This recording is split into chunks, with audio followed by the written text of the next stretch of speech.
So you have a tenant who you need out of the property, but you don't want to go through an eviction. That is exactly what a cash for keys agreement is for, and today I'm not only going to help you understand how they work, I'm also going to help you through the process.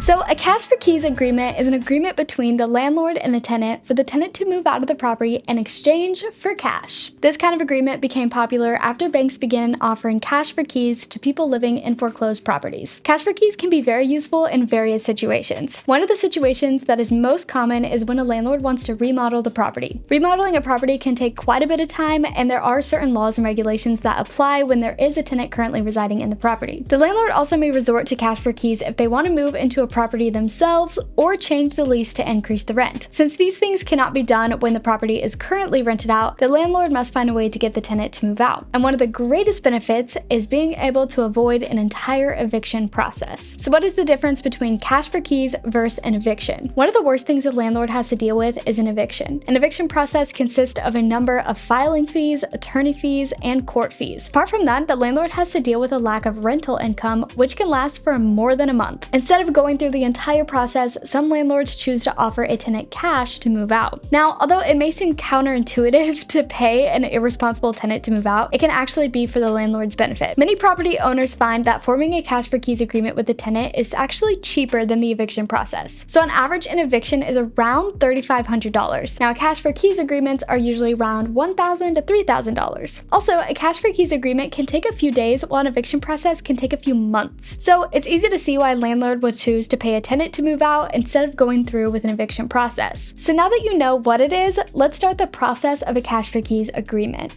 To make sure that the cash for keys process goes well, it's important that everything is done correctly. It's essential that you try to convince your tenant to accept the agreement without forcing them or making any threats. To do this, you'll want to follow these steps. First, confront the tenant. This means going to the tenant and explaining, if applicable, that they are violating the lease agreement and are at risk of being served an eviction notice. Then you can explain to the tenant the entirety of the lengthy eviction process. Explain in detail the consequences, the expenses, and the way that it can affect their future and their security deposit.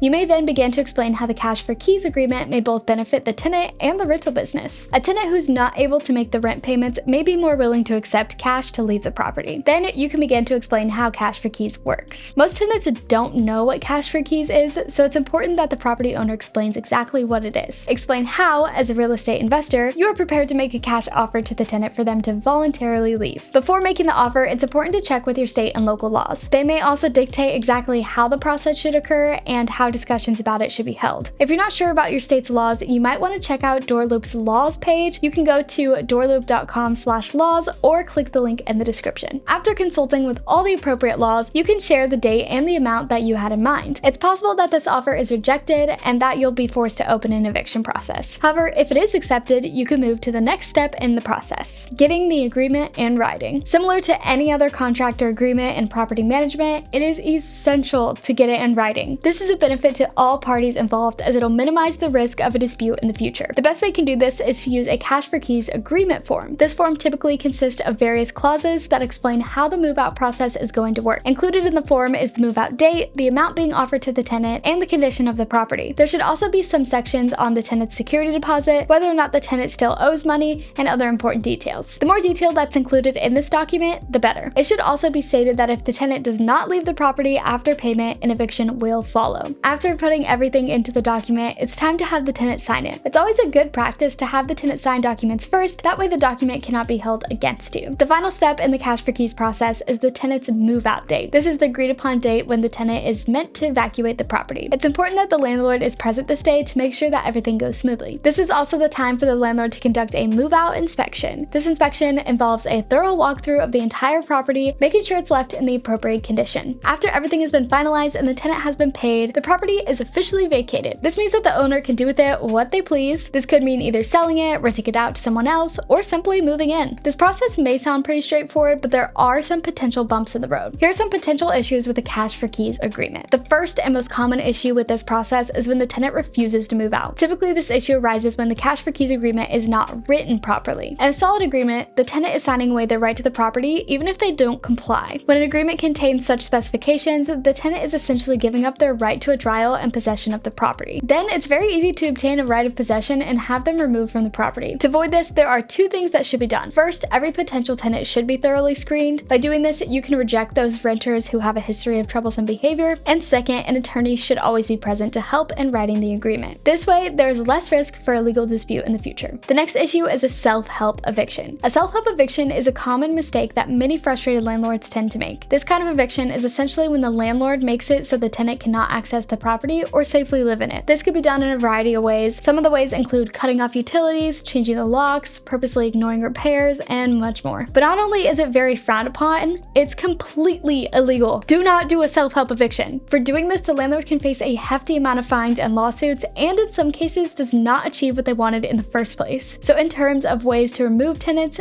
this is among the worst of them. Now, sometimes a landlord may make the mistake of negotiating too much. It's important to constantly be weighing the cost and the benefits of such transaction. If the landlord continues raising the offer past a certain amount, it could be more counterintuitive. At one point, it could even be cheaper just to evict the tenant. This is why it's important to give an initial offer along with all the reasons it should be taken and stay as firm as possible. And lastly, you have to remember the tenant's security deposit. Just because the tenant is forfeiting the property does not mean that their security deposit gets taken away. Instead, the same process should be done as when a tenant normally moves out. This means using the money to pay for any excessive damage in the property or any unpaid rent. Again, it's important to consult with your local and state laws to make sure that you're using the security deposit appropriately. So there you have it. Now you can go make a cash for keys agreement if you need to. If this video helped you out, then make sure to give it a thumbs up and subscribe for more property management content. I'll see you guys in the next one. Bye!